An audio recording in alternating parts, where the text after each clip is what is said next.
तो कहाँ तक पढ़ लिए सब लोग? कोवैलेंट बॉन्ड पढ़े थे, गुड।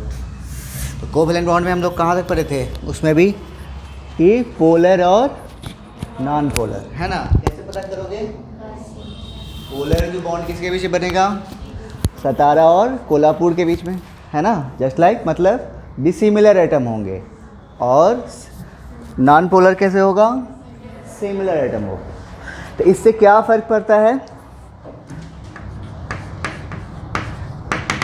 यहाँ पे कुछ पॉइंट है, जैसे BF3 है, जैसे एग्जाम्पल ले रहे हैं हम BF3। अब क्या ये पोलर है या नॉन पोलर है, हम कैसे पता करेंगे? अब जैसे देखो यहाँ पे बोरॉन ने 3 बॉन्ड बनाया है। बोरॉन ने 3 बॉन्ड बनाया है और इलेक्ट्रोनेगेटिविटी ऑर्डर हम लोग जानते हैं सबसे ज़्यादा क्लोरीन, फिर ऑक्सीजन, देन नाइट्रोजन। यानी यहाँ पे बोरॉन से ज़्यादा इलेक्ट्रोनेगेटिविटी क्लोरीन की है। तो क्या होगा यहाँ पे? ये कोवैलेंट बॉन्ड है, तो ये क्या करेगा? शेयर पेयर को अपनी ओर खींचेगा, तो इसके ऊपर पार्शियल नेगेटिव और इसके ऊपर भी पार्शियल नेगेटिव, यहाँ भी पार्शियल नेगेटिव, इस पर पार्शियल पॉजिटिव। अब इस हिसाब से पोलर बॉन्ड है, इसका मतलब ये BF3 क्या पोलर मॉलिक्यूल है? तो ये क्या होता है? नॉन पोलर मॉलिक्यूल है। ये कैसा हो गया? नॉन पोलर हो गया। मतलब ये हो गया कि पोलर बॉन्ड को देख कर ही आप ये नहीं बता सकते हो कि वो मॉलिक्यूल पोलर है या फिर नॉन पोलर। कब? जब एक से ज़्यादा बॉन्ड हो। जैसे फॉर एग्जांपल ले रहे हैं दूसरा HCl। इस केस में देखो तो एक ही बॉन्ड है, हाइड्रोजन है और क्लोरीन है और कोई यहाँ पर नहीं है, तो इन दोनों के बीच में एक बॉन्ड है और क्लोरीन की इलेक्ट्रोनेगेटिविटी ज़्यादा होती है। किससे? हाइड्रोजन से। तो यहाँ पे क्या होगा? इसके ऊपर पार्शियल नेगेटिव, इसके ऊपर पार्शियल पॉजिटिव। तो ये तो पोलर हो गया। लेकिन यहाँ पे देखो वैसा ही कंडीशन तो यहाँ पर भी बन रहा है, लेकिन ये पोलर नहीं है। तो क्यों नहीं है, इसका जवाब हम आपको हाइब्रिडाइजेशन बताएंगे एंड देन उसके बाद बताएंगे। डायपोल मोमेंट से हम किसी भी मॉलिक्यूल का पोलर होगा या नॉन पोलर होगा, तो उसके लिए हमें क्या जानना होता है? डायपोल मोमेंट जानना होता है, जो कि हम लोग पहले दिन आपको थोड़ा सा हम लोग को लगा था कि आप लोग पढ़ के आए हो, लेकिन आप लोग ने पूरा मस्ती की है। इसको नोट कर सकते हो, नोट कर लो जल्दी से। ये इस सप्ताह 3-4 दिन लगेगा, हम जल्दी से रिवाइज करवा देते हैं। इस चैप्टर का हमारा बचा हुआ है, हम लोग वंडरवाल फोर्स तक पढ़ चुके थे ना। उसके बाद एक हाइड्रोजन बॉन्डिंग है और एक ब्रीज बॉन्डिंग है, वो 2 बचे हुए हैं। तो जल्दी से करते हैं इसके बाद।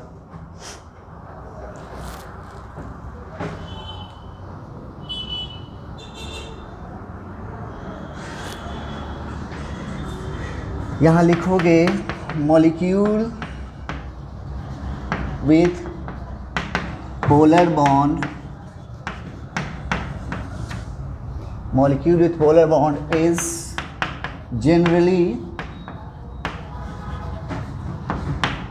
polar in nature, but it is always not true। ये हमेशा सही नहीं होता है। जैसे यहाँ पे देखो BF3 हो गया, एक एग्जांपल और ले सकते हो PCl5, ये भी क्या है? नॉन पोलर ही है। ओके, चलो हेडिंग डालोगे कोऑर्डिनेट बॉन्ड।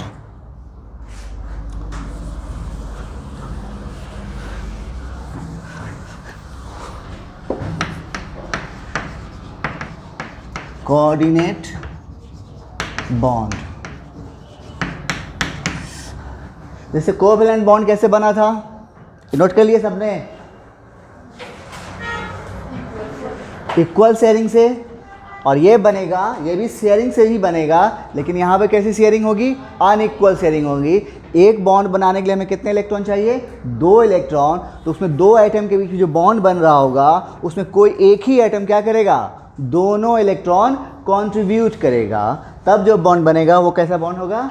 Coordinate bond. तो लिखोगे फॉर्म्ड बाय अनइक्वल शेयरिंग।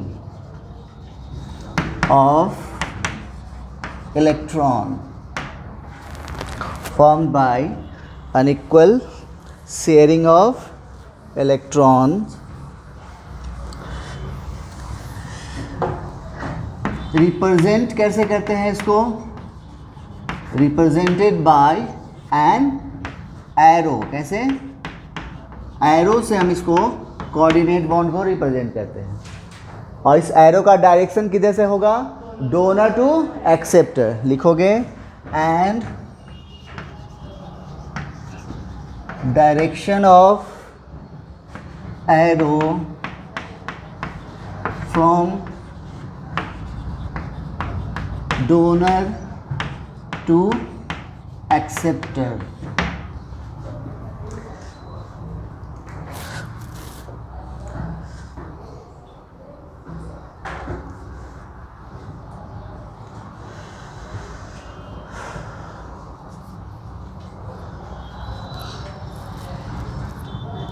तुम्हारा नाम क्या है, अदिति। तुम तो करंट में हो, पूरा पढ़े हुई हो ना।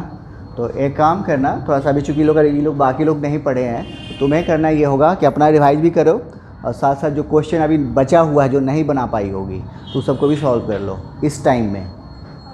नहीं यहाँ तुम रहो, मतलब मैं तुम्हें टाइम बता, तुम तो ऑलरेडी सब पढ़े हुए हो ना।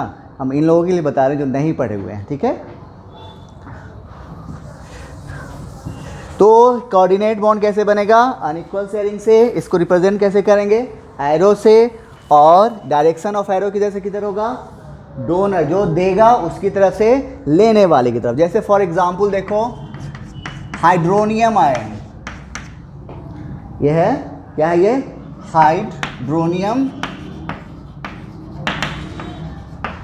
आयन। इसमें कोऑर्डिनेट बॉन्ड होता है। कैसे होता है देखो, लिखना बंद करोगे सब।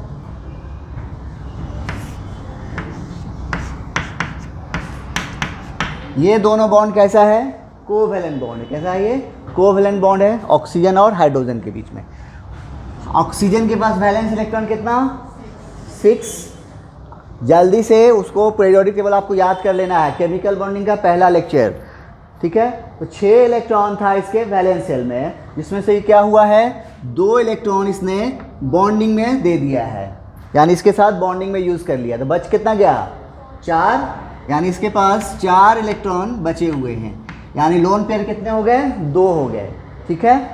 अब इसकी बॉन्डिंग हो रही है, यानी इसकी दोस्ती हो रही है किसके साथ, H+ के साथ। अब H+ के पास कितना इलेक्ट्रॉन है क्या, नहीं है, क्योंकि इसके पास कितना इलेक्ट्रॉन था, 1 था, और एक पॉजिटिव साइन नज़र आ रहा है, मतलब वो भी निकल गया। तब क्या हुआ, इसके पास कोई इलेक्ट्रॉन नहीं है। तो ये क्या है, इसके पास वैकेंट ऑर्बिटल खाली है ना। तो ये क्या करेगा, ये दानी आदमी है, इसको डोनेट कर देगा। तो ये कौन सा बॉन्ड हुआ, अभी हम लोग जो पढ़े कोऑर्डिनेट बॉन्ड। देखो इधर से जा रहा है इसकी तरफ, तो यहाँ पे ये कौन है, डोनर है, और ये क्या है, एक्सेप्टर है। कोई दिक्कत, नोट करो।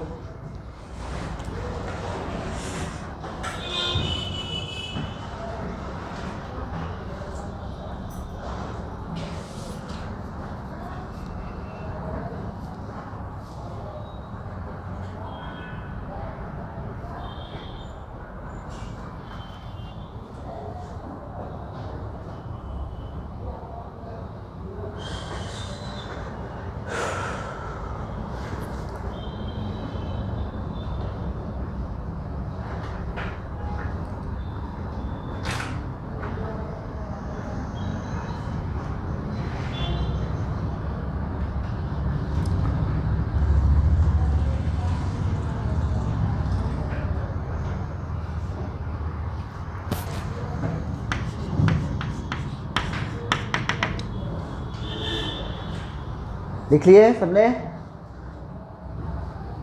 अब देखो जैसे कोऑर्डिनेट बॉन्ड जो है ए और बी के बीच में बना है, किसके बीच में, ए और बी के बीच में। तो यहाँ पर एरो से हम दिखा रहे हैं, ये डोनर है, ये एक्सेप्टर है। अब अगर चाहो तो इस एरो को हटा सकते हो।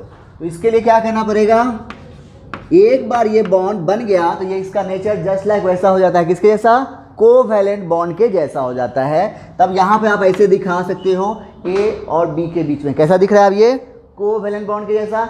लेकिन हमें यहाँ पे मालूम है, कन्वर्ट करना है, यहाँ पे कोऑर्डिनेट बॉन्ड बना है। तब इसके लिए क्या करना होगा, डोनर के ऊपर पॉजिटिव साइन और एक्सेप्टर के ऊपर नेगेटिव साइन। तो इसके ऊपर क्या हो जाएगा, पॉजिटिव, और ये हो जाएगा नेगेटिव। ये और ये दोनों बात एक जैसी है, नोट कर लो।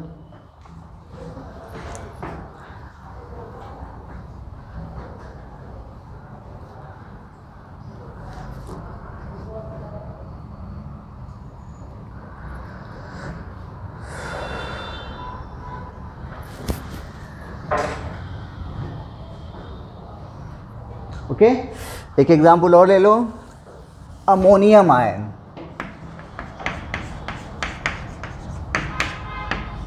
अमोनियम,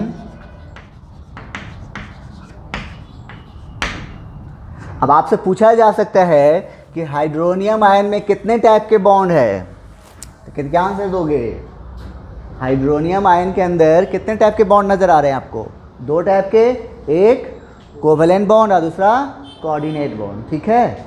तो यहाँ पे जैसा दूसरा एग्जाम्पल हमारा अमोनियम आयन, तो इसका भी देखो, तो यहाँ पे नाइट्रोजन कौन सा ग्रुप का है, 15th ग्रुप का है, मतलब वैलेंस इलेक्ट्रॉन 5, इसने 3 बॉन्ड बना लिए। ओके, हाइड्रोजन के साथ इसने 3 बॉन्ड बनाए। उसके बाद इसके पास था कितना, 5 इलेक्ट्रॉन था वैलेंस शेल में, तो 2 इलेक्ट्रॉन इसके क्या हो गए, बच गए। तो ये हो गया लोन पेयर, यानी अब ये क्या कर सकता है, किसी को दे सकता है। इसकी दोस्ती किसके साथ हुई, H+ के साथ। इसके पास क्या है, वैकेंसी है, तो यहाँ पे ये क्या है, ये क्या करेगा, इसको डोनेट कर देगा। तो कौन सा बॉन्ड हो गया, कोऑर्डिनेट बॉन्ड। यानी अमोनियम आयन के अंदर भी 2 टाइप के बॉन्ड हुए, कोवैलेंट और कोऑर्डिनेट। लिखना भी नहीं है इसको, हम चाहेंगे अब इससे दिखाना है हमको इसको, तो कैसे दिखाओगे,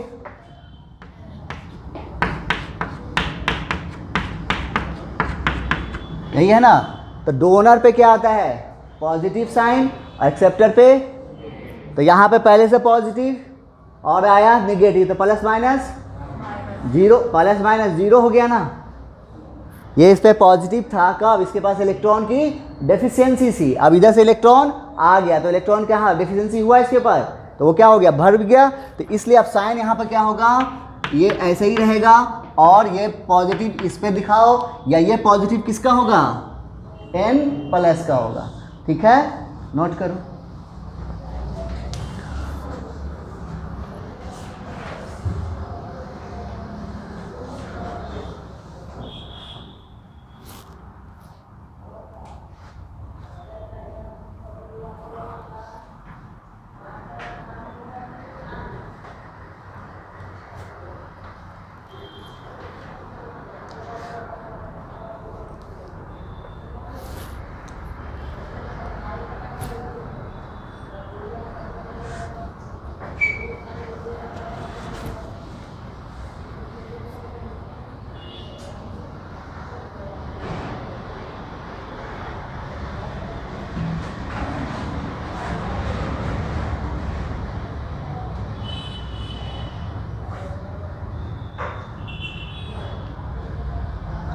ओके,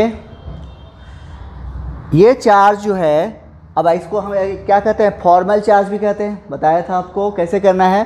फॉर्मल चार्ज निकालने के लिए आपको बुक में बाज़ाब्ता एक अच्छा सा फार्मूला दिया हुआ है, तो वो याद करोगे तो बहुत टफ हो जाएगा, तो आपको उसको याद नहीं करना। आपको करना क्या है, एक स्ट्रक्चर उसका ड्रॉ करो जिसके पूछेगा, और उसके नियर बाय इलेक्ट्रॉन काउंट करोगे। क्या करना है, स्ट्रक्चर ड्रॉ करना और उसके नियर बाय इलेक्ट्रॉन काउंट करना। तो नाइट्रोजन के नियर बाय इलेक्ट्रॉन कितना नज़र आ रहा है, देखो तो 1 2 3 और 1 4 था। कितना बैलेंस इलेक्ट्रॉन 5 था, है कितना 4, कमी है कितने की, 1 इलेक्ट्रॉन की कमी है। जब कमी होती है तो साइन कैसा आ जाता है, पॉजिटिव साइन, इसलिए ये पॉजिटिव साइन किसका है, नाइट्रोजन का।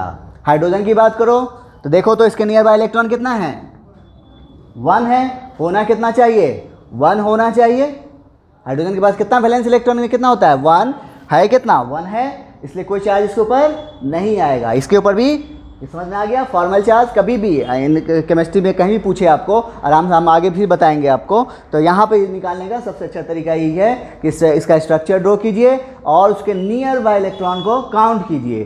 काउंट करने वक्त आपको 3 कंडीशन नज़र आएगी, या तो ज़्यादा हो जाएगा वैलेंस इलेक्ट्रॉन से, या फिर कम हो जाएगा, या उसके बराबर हो जाएगा। बराबर होगा वैलेंस इलेक्ट्रॉन के तो उस पर कोई चार्ज नहीं आएगा। कम होगा तो जितना कम होगा उसके ऊपर उतना पॉजिटिव साइन, और जितना ज़्यादा होगा उतना नेगेटिव साइन। ठीक है, चलो नोट कर लिए सब लोग।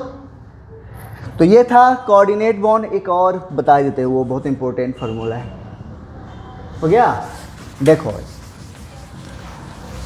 एक और इसका एग्जाम्पल है, बड़ा अच्छा है।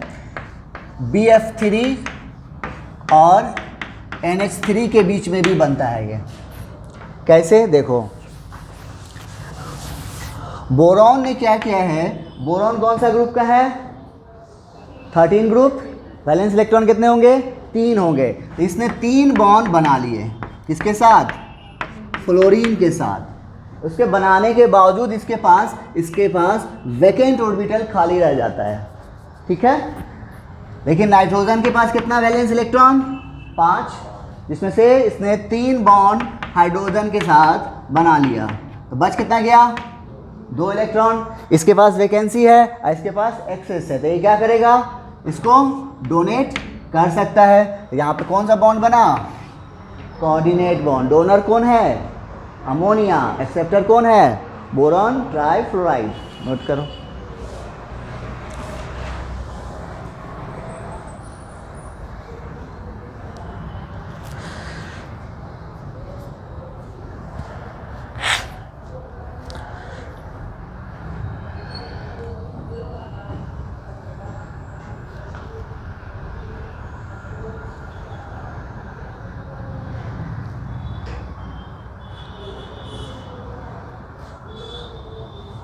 और अगर इसको हटाओगे तो कैसा साइन आएगा, थोड़ा बताओ तो। इसको हटाओ यहाँ से, तो ये होगा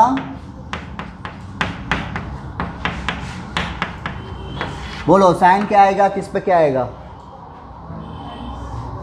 बोलो। यहाँ पे क्या आएगा, माइनस आएगा। क्या करना है, अभी बताया आपको।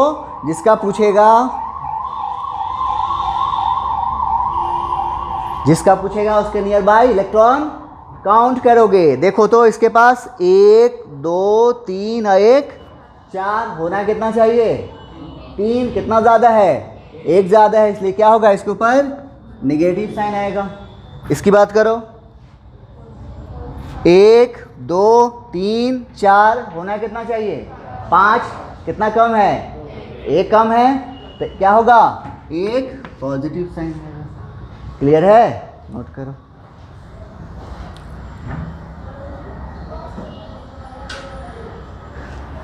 चलो, तो ये था 3 टाइप का बॉन्ड। हेडिंग डालो, overlapping.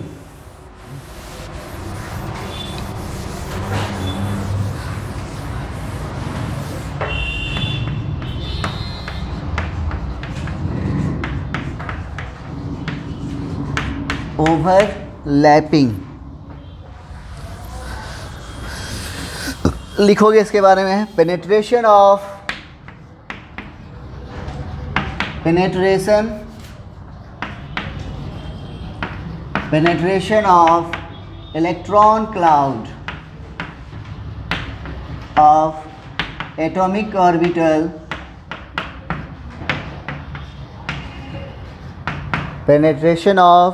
electron cloud of atomic orbital into each other is called overlapping.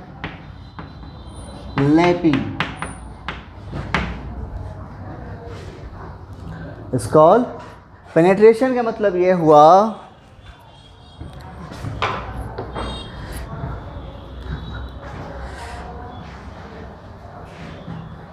Note कर लिए।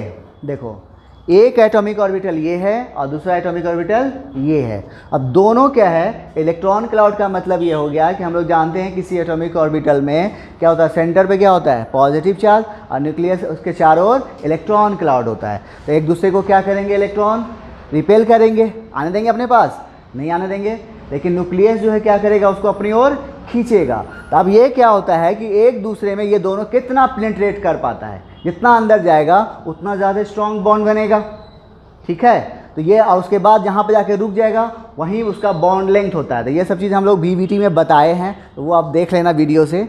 वैलेंस बॉन्ड थ्योरी मैंने आपको केमिकल बॉन्डिंग का लेक्चर में है, अब वो बताएंगे तो फिर टाइम लग जाएगा ज़्यादा। हम आपको बस वही पॉइंट से बता रहे हैं जो हमें ज़रूरत है, ठीक है। तो पेनिट्रेशन का मतलब हुआ एक एटॉमिक ऑर्बिटल दूसरे एटॉमिक ऑर्बिटल के अंदर में कितना अंदर तक जा पाता है, उसी को क्या कहते हैं, ओवरलैपिंग कहते हैं। ओवरलैपिंग का रिजल्ट क्या है हमारे पास, तो नोट करके लिखोगे, result of overlapping is covalent bond. Result of overlapping क्या है, आपको कोवैलेंट बॉन्ड मिलता है, ठीक है। हेडिंग डालोगे, types of overlapping, types of overlapping, types of overlapping. तो दो टाइप के ओवरलैपिंग है, कौन कौन, एक है एक्सियल या फिर हेड ऑन,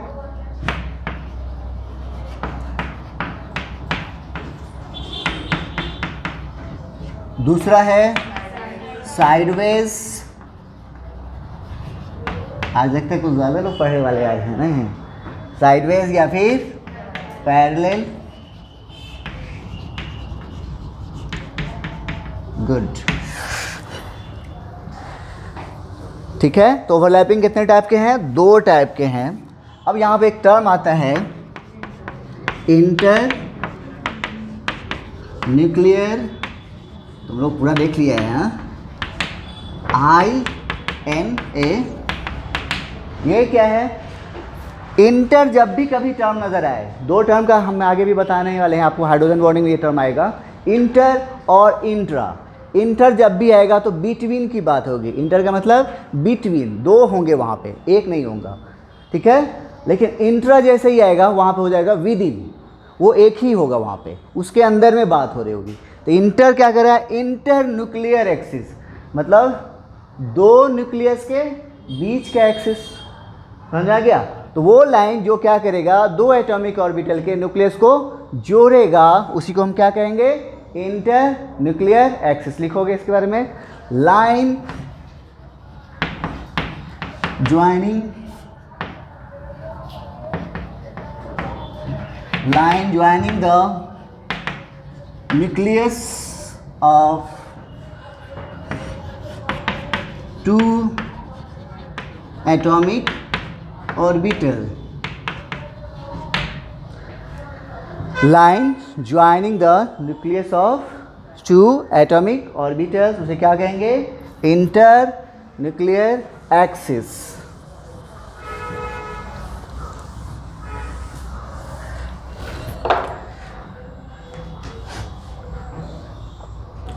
थोड़ा फास्ट कर रहे हैं, बहुत ज़्यादा फास्ट होगा तो बोल देना कि अब इतना भी फास्ट नहीं कर सकते हैं ना, कि आपको फिर नुकसान हो जाएगा, ठीक है। यहाँ तक क्लियर सबको।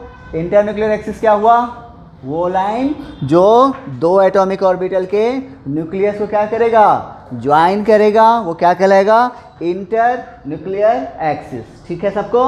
अच्छा, अब हमें पढ़ रहे हैं हम लोग क्या चीज़, ओवरलैपिंग। उसमें कितने टाइप नज़र आए हमें, दो टाइप। अगर जिसमें पहला टाइप क्या है, एक्सियल, नाम से ही पता चल रहा है कुछ, एक्सिस के लॉन्ग। अगर इंटर न्यूक्लियर एक्सिस के लॉन्ग ओवरलैपिंग हुआ तब वो क्या कहलाएगा, एक्सियल ओवरलैपिंग।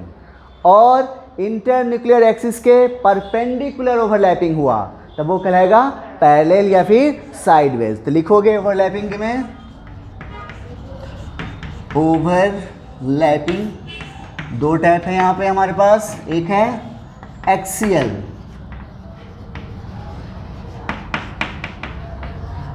और दूसरा है sideways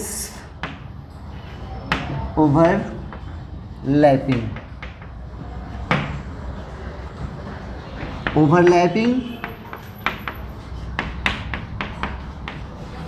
along the internuclear axis, तो उसे क्या कहेंगे? Axial overlapping. और दूसरा है overlapping perpendicular to the internuclear axis, उसे कहेंगे साइडवेज ओवरलैपिंग।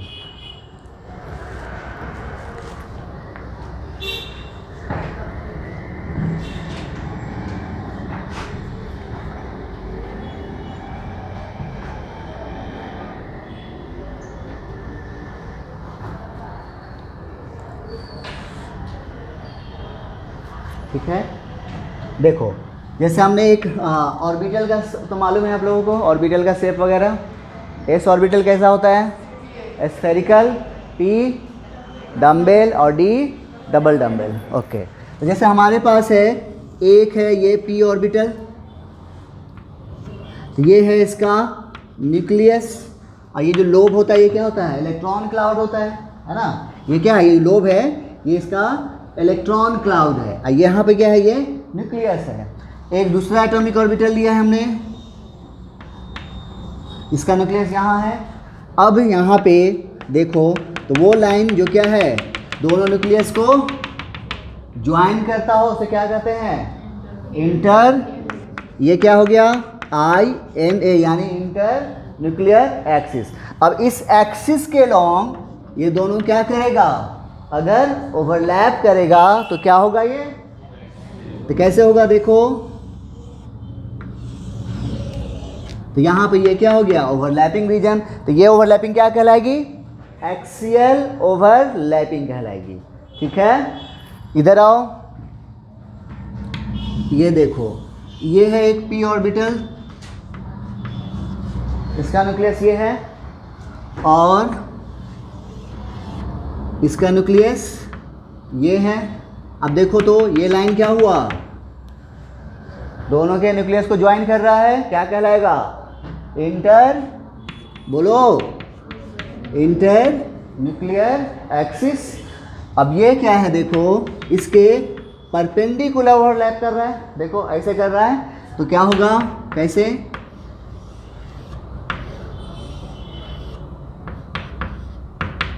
यहाँ हो गया ओवरलैपिंग रीजन, तो ये क्या कहलाएगा? देखो साइड से ओवरलैप किया ना। गौर करने वाली बात यहाँ पर देखो, इसका न्यूक्लियस यहाँ, इसका न्यूक्लियस यहाँ, इन दोनों न्यूक्लियस के बीच में ये क्या है? इलेक्ट्रॉन क्लाउड है। न्यूक्लियस न्यूक्लियस के बीच में क्या है? इलेक्ट्रॉन है। इलेक्ट्रॉन पे कैसा चार्ज? नेगेटिव, यानी ये नेगेटिव है, ये पॉजिटिव है। दोनों के बीच में क्या होगा? अट्रैक्शन होगा या रिपल्सन होगा? अट्रैक्शन होगा। और अट्रैक्शन से क्या होता है? स्टेबिलिटी बढ़ती है घटती है? बढ़ती है ओबियसली। घर में भी देखते होगे, अगर अट्रैक्शन है तो बहुत अच्छा चल रहा होता है, लेकिन अगर जैसे रिपल्सन शुरू होता है तो घर टूट जाता है ना। तो वैसे ही यहाँ पे भी है, यहाँ पे क्या हो रहा है? अट्रैक्शन हो रहा है। वजह क्या है? इन दोनों के न्यूक्लियस के बीच में इलेक्ट्रॉन क्लाउड है। जबकि यहाँ पर देखो, ये देखो इसका न्यूक्लियस ये है, इसका न्यूक्लियस ये है, दोनों के बीच में क्या होगा? रिपल्सन होगा, है ना। और उसके अलावा यहाँ पे क्या होगा? ज़्यादा अंदर तक पेनिट्रेट करेगा, ज़्यादा स्ट्रॉन्ग बॉन्ड कहाँ बनेगा? इस केस में या बनेगा इस केस में? इस केस में बनेगा, है ना। नोट करो यहाँ पे।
ओके, हो गया सबका।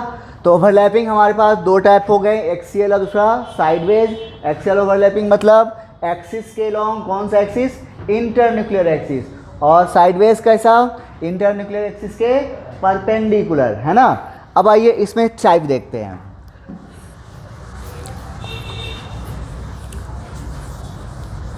हेडिंग डालोगे types of axial overlapping, types of axial overlapping, types of axial overlapping. इसमें आपको तीन टाइप हो सकते हैं। एक एस एस ओवरलैपिंग, कैसा, एस एस का मतलब, यहाँ पे एस एस का मतलब क्या हुआ, एस ऑर्बिटल और दूसरा भी क्या होगा, एस ऑर्बिटल, दोनों एस ऑर्बिटल ओवरलैप करेंगे। कैसे करेंगे देख लो। एस ऑर्बिटल का शेप स्फेरिकल और दूसरा ये भी स्फेरिकल, दोनों क्या करेगा, ओवरलैप करेगा।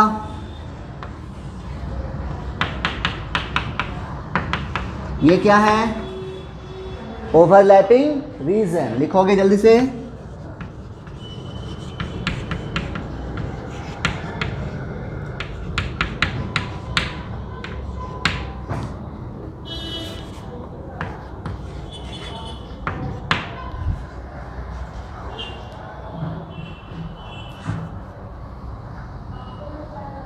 अच्छा, ये जो ओवरलैपिंग हुई है किसके लॉन्ग हुई है, देखो तो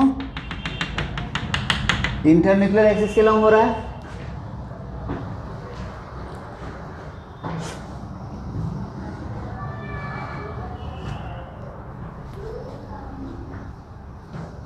ओके, चलो, तो पहला था एक्सेल ओवरलैपिंग में कौन सा, एस एस ओवरलैपिंग। दूसरा है एस पी, मतलब आप क्या होगा, एक एस ऑर्बिटल होगा और दूसरा पी ऑर्बिटल होगा, और दोनों कैसे ओवरलैप करेंगे, एक्सिस के एलोंग। तो ये है पी ऑर्बिटल, देखो तो क्या दोनों का इंटरन्यूक्लियर एक्सिस के एलोंग आ रहा है, देखो तो एक्सिस के एलोंग हुआ। तब यहाँ पे फिर क्या होगा,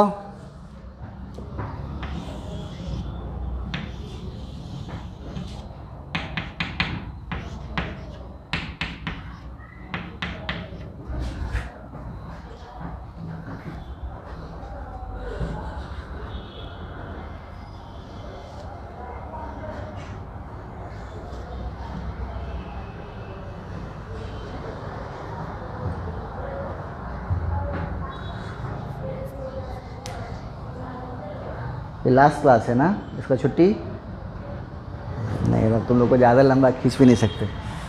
ऐसे होता है कि अब जैसे मेरा आखिरी क्लास था तो थोड़ा सा बढ़ा सकते थे, लेकिन मैं बढ़ा नहीं सकते ना। चलो, थर्ड है, क्या हो जाएगा, पी पी ओवरलैपिंग। क्या होगा इसमें, दोनों क्या होंगे, पी ऑर्बिटल होंगे।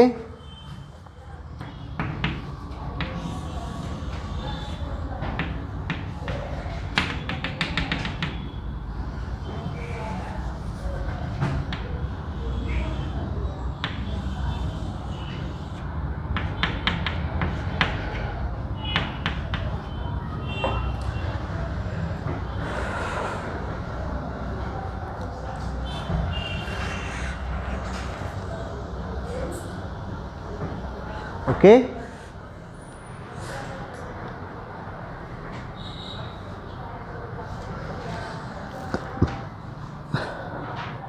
और तुम लोग शुरू का लेक्चर देख रहे हो, मोल कंसेप्ट याद रहे। इस चैप्टर के बाद एक चैप्टर और है, वो है पीरियोडिक टेबल। तो उसको पढ़ने तक आपको करना होगा कम से कम पहला चैप्टर जो है मोल कंसेप्ट, उसको ज़रूर फिनिश कर लें, क्योंकि उसके आगे जो है आपको उनकी ज़रूरत पड़ेगी वहाँ पे। मोल कंसेप्ट इसमें पीरियोडिक टेबल में तो जरूरत नहीं पड़ेगी, लेकिन उसके बाद गैसियस स्टेट पढ़ेंगे, इक्विलिब्रियम पढ़ेंगे, रिडॉक्स रिएक्शन पढ़ेंगे, तो वहाँ पर उन सबकी ज़रूरत आएगी। तो याद से जो अभी तक नहीं पढ़े हैं टाइम निकाल के पढ़ा करो, क्योंकि 2 बजे तो घर पहुँच जाते हो, कितने बजे, 3 बजे पहुँच जाते होगे मैक्सिमम, है ना। उसके बाद थोड़ा सा खाना खा के आराम करो और फिर जम के पढ़ाई करो। 5 महीने आप लोगों ने बड़ी एंजॉय किया है, ठीक है। तो ये था types of axial overlapping. Time हो गया यहीं पर ख़त्म। तो आपको अगला लेक्चर में तो आप लोग नहीं रहेंगे, यानी कल तो आप लोग नहीं आएंगे। तो आप लोग जो है यानी इसका जो रिजल्ट है यानी कौन बच गया, साइडवेज ओवरलैपिंग, वो हम उसमें बताएंगे। तो आप लोग ज़रूर देख के आना, ठीक है। चलो थैंक यू। एक मिनट।